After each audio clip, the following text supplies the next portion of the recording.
Hey everyone, Dan at Bushcraft. Nessmuk, George Washington Sears.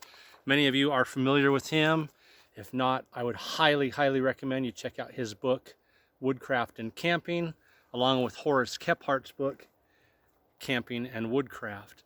So Nessmuk lived in the 1800s. He was an outdoorsman. He spent his time in the wilderness, traveling about, and we're going to jump into a little bit of some of the stuff that he did, some of the stuff he carried. I did a video a couple years ago called The Wisdom of Kephardt, and that was to be the start of a series, but I got sidetracked on some other stuff. We're actually going to come back and work on Kephardt's material as well, and another gentleman by the name of Elmer Krebs. And these are three woodsmen of the 1800s and early 1900s, and we're going to take a look at stuff from their books and see how well that works for me out here. Changes or things that I might make because I am in a different area, but it's going to be a lot of fun. So we're going to start with Nessmuk, and what we're going to start with is his tarp. Nessmuk carried a tarp that was about 6 foot by 8 foot. Now he was a small man. He was only about 5'3", didn't weigh much over 100 pounds. But Bushcraft Spain has made a tarp that they are calling the Nessmuk tarp, basically designed after his, same rectangular shape, close to the same size. Because Nessmuk was so small, again about 5'3", they made it slightly bigger. So where his was 6 by 8, this is roughly about 6 foot 7 inches wide by about 8 foot 2 inches long. So it's gained an extra couple inches in the length and a little over an extra half a foot in the width. Other than that, weighs in at about 3.5 pounds. It's got tie outs all the way around. We're gonna put this to work. We're gonna try it out, and I'm gonna try to set it up in a way that Nessmuk himself may have very well used in front of a fire. We got a lot to do, guys. Let me show you my area real quick, and then we're gonna get to work. Okay, what I've got right out in front of me is a huge boulder, and I have cleared an area for a nice big fire in front of it. And then backing up, I have a tree here. I've already got a ridge line started on this side. I'm going to run that to this tree over here, and then I'm going to drive 2 stakes. I got one just sitting here loosely for now, into the ground, and try to set it up in a way that I've seen a lot of people say that Nessmuk would often set his tarp up in. So again, let's get to work.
All right, I got my stakes made for attaching the front of my tarp to.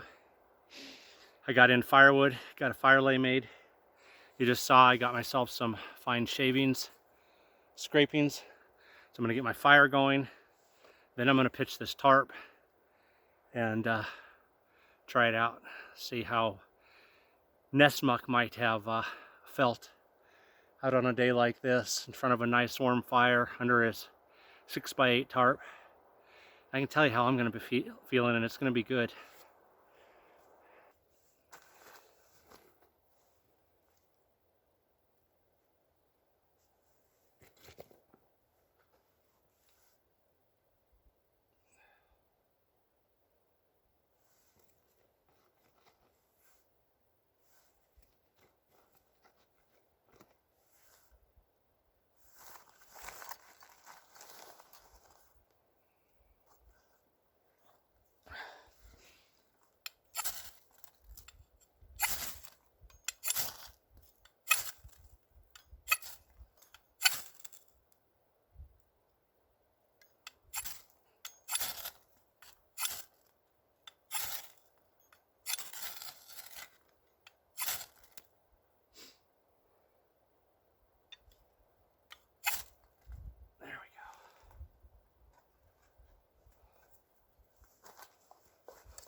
So I'm using all the little fat wood first on the top.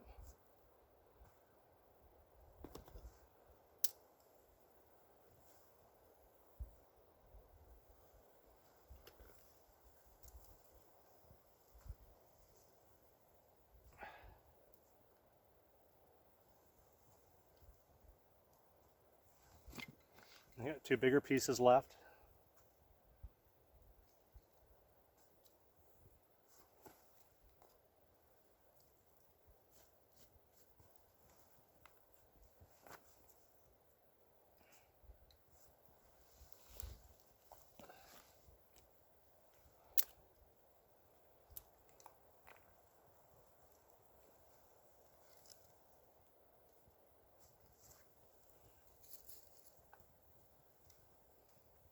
All right, we're just gonna let that start burning its way down through, and that'll burn for a few hours probably with all the big stuff I got on the bottom.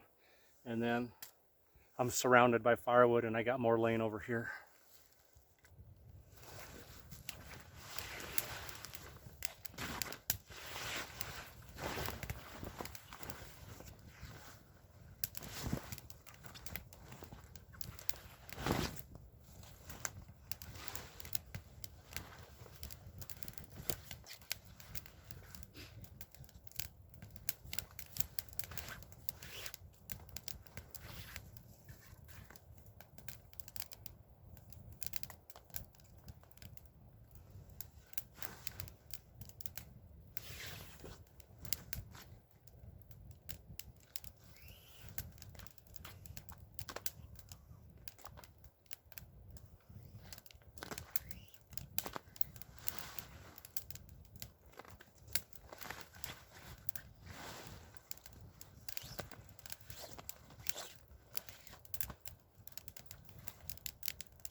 just a second and I'll show you guys. I'm using my Prusik loops to pull this out where I want it.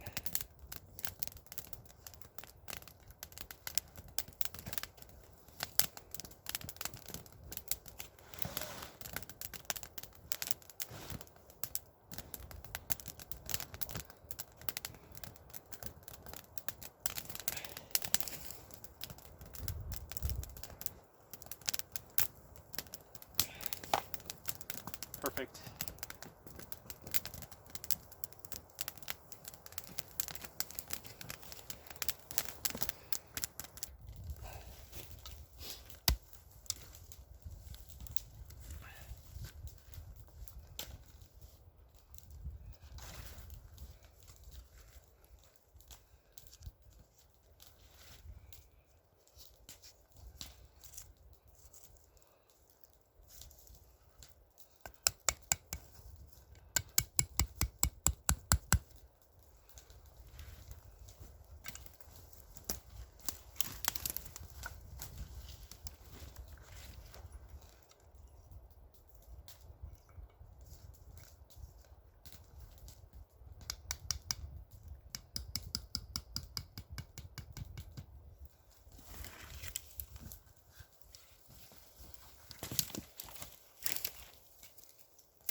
And now I'll retighten this other corner. Bring it out a little. Perfect.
Double overhand. Remember, I always use these because they're so much easier than, for me, than a clove hitch.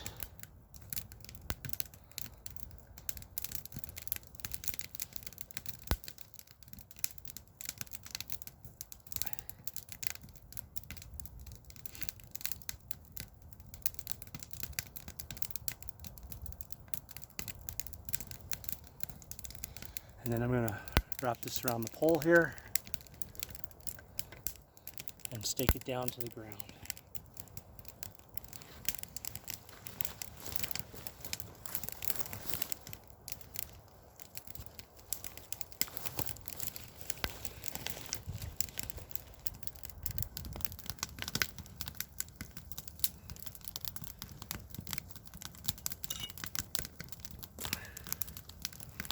Make a marlin spike hitch.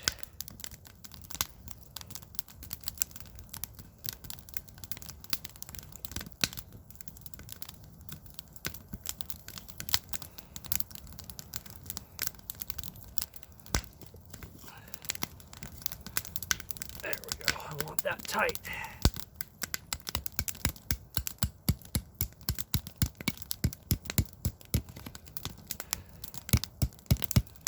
Nice.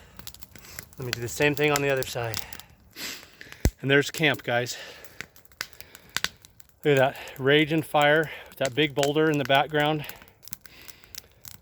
blocking any wind, helping to heat up and throw more heat. Here's my Nessmuk tarp.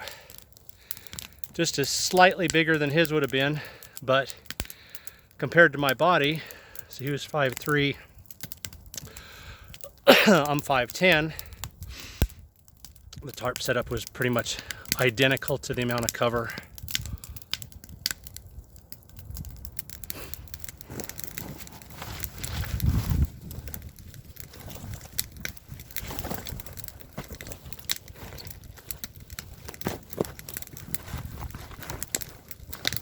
Oh, wow. I got my wool anorak with me.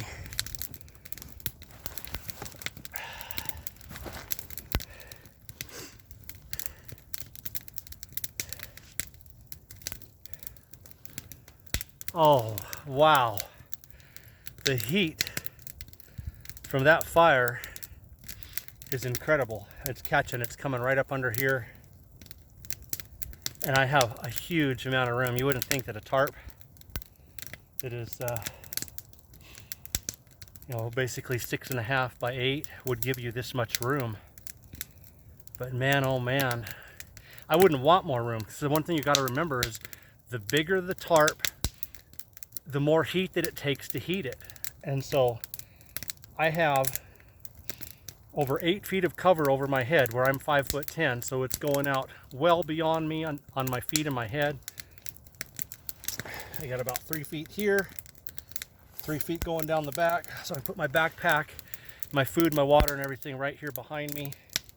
I've got my reflective mat. One thing that Nessmuk did not have or kept hard or any of the others, but had they had this technology, because this weighs nothing, I imagine they would have carried one. The reflective side helps the heat come back up on me, and I can feel it. The heat from the fire actually is warming up the front of my mat right here, and I can feel the heat coming back up on me. So all I need, lay in some more firewood, put my anorak on. Remember, your clothing is your first layer of shelter. So I have on 1, 2, 3 layers of wool, along with my anorak, which I will put this on before I turn in for the night, if I do.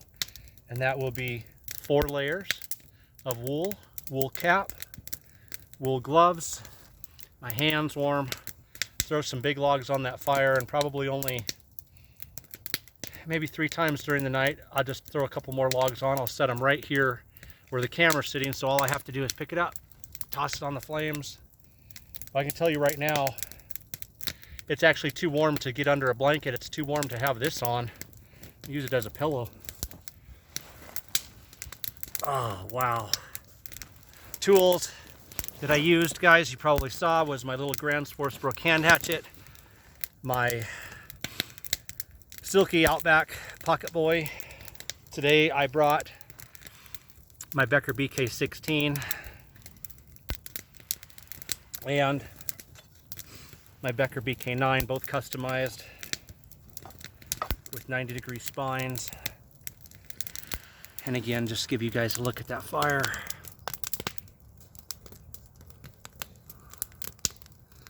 And that boulder's working perfectly. There's no wind that can come at me and blow the smoke up under here. The back of that boulder's gonna get hot.